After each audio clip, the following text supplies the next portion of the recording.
സാമുദായിക സംഘടനകൾക്ക് കേരളത്തിലെ തെരഞ്ഞെടുപ്പിൽ ഏറ്റവും സിഗ്നിഫിക്കൻ്റായ റോൾ ഇപ്പോൾ ഉണ്ട്. പഴയ പോലെയല്ല, പണ്ടൊക്കെ ഉണ്ടായിരുന്നു, പക്ഷേ അത് നാമമാത്രമായിരുന്നു. പക്ഷേ ഇപ്പോഴത് വലിയ രീതിയിൽ കൂടി വരികയാണ്. ഈ തെരഞ്ഞെടുപ്പിൽ സാമുദായിക സംഘടനകളുടെ റോൾ എന്തായിരുന്നു? ഇല്ല, അങ്ങനെ വലിയ ഒരു റോളൊന്നും അവരൊന്നും ആഗ്രഹിച്ചില്ല. ആണോ?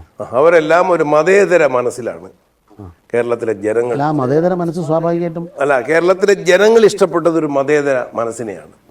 അത് ഉൾക്കൊള്ളാൻ സാമുദായിക സംഘടനകൾക്കെല്ലാം കഴിഞ്ഞു. അവരൊന്നും തെരഞ്ഞെടുപ്പിൽ അങ്ങനെ കൂടുതലായിട്ട് ഇടപെടുകയോ അവരൊന്നും ഇടപെട്ടിട്ടില്ല. അങ്ങനെ ഞങ്ങളെയൊന്നും അവർ ഒന്നും ഒരു തരത്തിലും. പക്ഷേ PC ജോർജ് പ്രത്യേകിച്ചും അങ്ങ് ശ്രദ്ധിച്ചിട്ടുണ്ടാവും, പിതാക്കന്മാരെയൊക്കെ വലിയ തോതിൽ കടന്നാക്രമിച്ചിരിക്കുകയാണ്. BJPയുടെ നയമാണോ എന്നുള്ളത് BJP ആരും പറഞ്ഞിട്ടില്ല.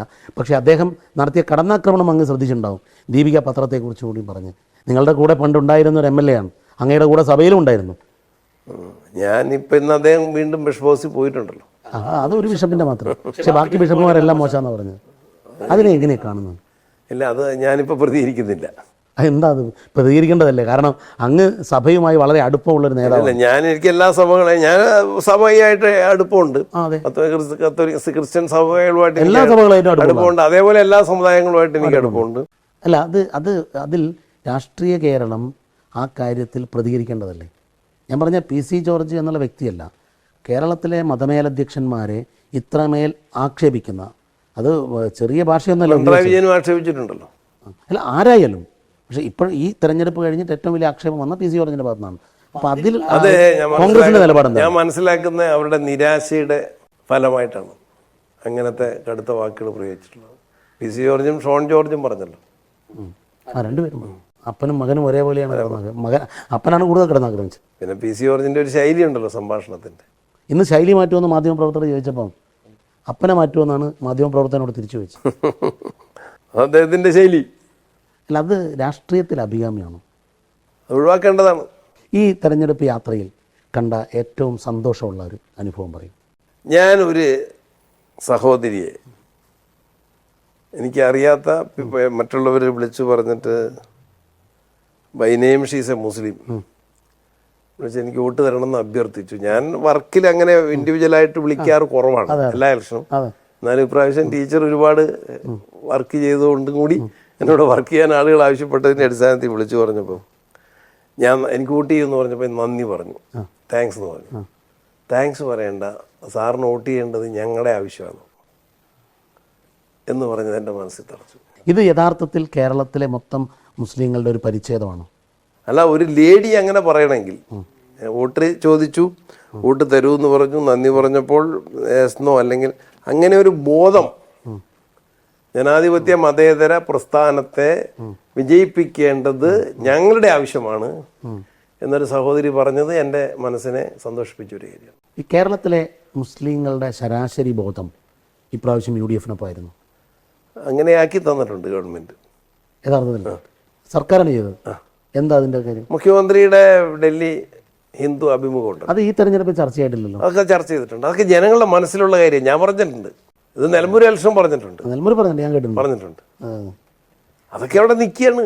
അത് കഴിഞ്ഞ് നിലമ്പൂർ ഇലക്ഷനിൽ നിലമ്പൂരെയാണ് വിധി എഴുതി. അതിനുശേഷം കേരളത്തിലെ മൊത്തം ജനങ്ങൾക്ക് കിട്ടുന്ന ഒരവസരമല്ലേ പാർലമെന്റ് ഇലക്ഷൻ കഴിഞ്ഞ് എല്ലാവർക്കും കിട്ടുന്ന ഇതൊരവസരമല്ലേ. ഈ ന്യൂനപക്ഷ കൺസോൾട്ടേഷൻ കേരളത്തിൽ നടന്നു എന്നുള്ളതാണ് പൊതുവിൽ പോൾ കണ്ട സമയത്ത് വിലയിരുത്തപ്പെടുന്നത്. പ്രത്യേകിച്ചും ന്യൂനപക്ഷ മേഖലയിൽ പോൾ ശതമാനം കൂടിയിട്ടുണ്ട്. അത് നോക്കുമ്പോൾ അതിൻ്റെ ഒരു ഇൻഡിക്കേഷൻ എന്താണ്? കോൺഗ്രസ് പാർട്ടിക്ക് അങ്ങനെ ഏതെങ്കിലും ഒരു പക്ഷം മാത്രമല്ല, എല്ലാ സമുദായങ്ങളുടെയും ശക്തമായ പിന്തുണ കിട്ടിയിട്ടുണ്ട്. അല്ല, ഈ മൈനോറിറ്റി കൺസോൾട്ടേഷൻ കേരളത്തിൽ ആർക്ക് അനുകൂലമാണ്? അത് പിണറായി വിജയൻ അനുകൂലമാണോ UDF-ന് അനുകൂലമാണോ? ഞാൻ പറഞ്ഞില്ലേ, അത് UDF-നെ അനുകൂലമാക്കുന്നതിൽ അവർ ഞങ്ങളെ സഹായിച്ചിട്ടുണ്ട്. അതാണ് അവരുടെ പ്രവർത്തനം കൊണ്ടാണ് അങ്ങനെ വന്നത്. അല്ല, നിങ്ങളായിട്ടൊന്നും ചെയ്തിട്ടല്ല. ഞങ്ങൾ നന്മ അവർ കാണുന്നു, മറ്റവരുടെ ഈ നിലപാടും തമ്മിൽ താരതമ്യം ചെയ്യുന്നുണ്ടല്ലോ. ഈ ചെറിയ സംഘടനകൾ, ജമാഅത്ത് ഇസ്ലാമി ഉൾപ്പെടെയുള്ള മൈനോറിറ്റിയിലെ ചെറിയ സംഘടനകളുടെ ഈ തെരഞ്ഞെടുപ്പിലെ സ്വാധീനം എന്തായിരുന്നു? അവരുടെ നിലപാടുകളൊന്നും ദോഷമെന്ന് പറയാൻ പറ്റില്ല. അത് യഥാർത്ഥത്തിൽ UDF-ന് വലിയ ഗുണം ചെയ്തിട്ടുണ്ടോ? ഞാൻ ഈ തെരഞ്ഞെടുപ്പ് കഴിഞ്ഞുകൊണ്ട് വക്കീലിന് തുറന്നു പറയാം, തെരഞ്ഞെടുപ്പിന് മുൻപാണെങ്കിൽ ചിലപ്പോൾ അത് 10 വോട്ട് കൂടാനോ കുറയാനോ സാധ്യതയുണ്ട്. ഇനിയെങ്കിലും ജമാഅത്ത് ഇസ്ലാമിയുടെ കാര്യത്തിലൊന്നും തുറന്നു പറയാലോ. ജമാഅത്ത് ഇസ്ലാമി നിങ്ങളുടെ കൂടെ ഉള്ളത് കൊണ്ട് രാഷ്ട്രീയമായി നിങ്ങൾക്ക് ഗുണമുണ്ടോ? ഇപ്പം ഞാൻ പ്രതികരിക്കുന്നില്ല, റിസൾട്ട് വരട്ടെ. റിസൾട്ട് വന്നിട്ടേ റിസൾട്ടാണത് ഇൻഡിക്കേറ്റ് ചെയ്യുന്നത്. ചില മേഖലകളിൽ എങ്ങനെ വോട്ട് വന്നു എന്നുള്ളത് റിസൾട്ട് വരട്ടെ. കാണേണ്ടതുണ്ട്. ഈ BJP അക്കൗണ്ട് തുറക്കൽ ഒരു പ്രധാനപ്പെട്ട വിഷയമാണ്. കേരളത്തിൽ ഇപ്പോൾ അവർ ഏറ്റവും ഒടുവിൽ BJP പറയുന്നത് തിരുവനന്തപുരത്ത് എന്തായാലും ഉണ്ടാവും, തൃശ്ശൂരിലുണ്ടാവും, പാലക്കാടുണ്ടാവും, മഞ്ചേശ്വരത്തുണ്ടാവും എന്നൊക്കെയാണ്. അങ്ങ് വളരെ കൂളായിട്ട് ഓരോ മണ്ഡലവും ശ്രദ്ധിക്കുന്ന ഒരാളാണ്. എന്താണ് ഗ്രൗണ്ട് റിയാലിറ്റി ആഫ്റ്റർ പോൾ? അല്ല, ഞാനിപ്പോൾ അങ്ങനെ കൂളായിട്ടൊന്നും അധികം ശ്രദ്ധിച്ചിട്ടില്ല.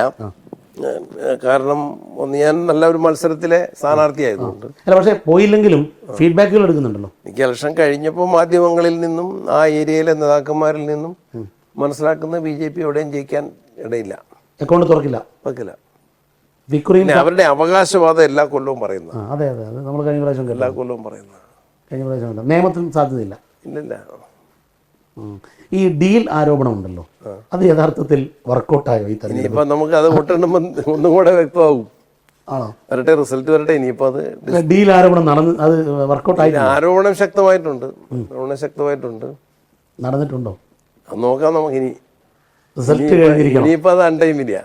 അത് റിസൾട്ട് വെച്ച് പറയാൻ ഒരുപാട് രാഷ്ട്രീയമുണ്ട്. അതുകൊണ്ട് അപ്പോൾ താങ്ക് യു സോ മച്ച്, വളരെ നന്നായി. ഇനി നമുക്ക് അടുത്ത് ഇരിക്കുന്നത് മറ്റൊരു പദവിയിൽ എത്തിയതിനു ശേഷം ആയിരിക്കും. ഈ മന്ത്രി ആയി കഴിഞ്ഞാൽ ഉടനെ പ്രസിഡന്റ് സ്ഥാനത്ത് മാറുമോ? അതൊക്കെ നമ്മളെ തീരുമാനിക്കട്ടെ. ആണോ? ആരായിരിക്കും അങ്ങയുടെ പകരക്കാരൻ? ഇല്ല, ഒന്നും ആയിട്ടില്ല. അതൊക്കെ മന്ത്രിയുടെ കാര്യം വരട്ടെ, എന്നിട്ടാട്ട്.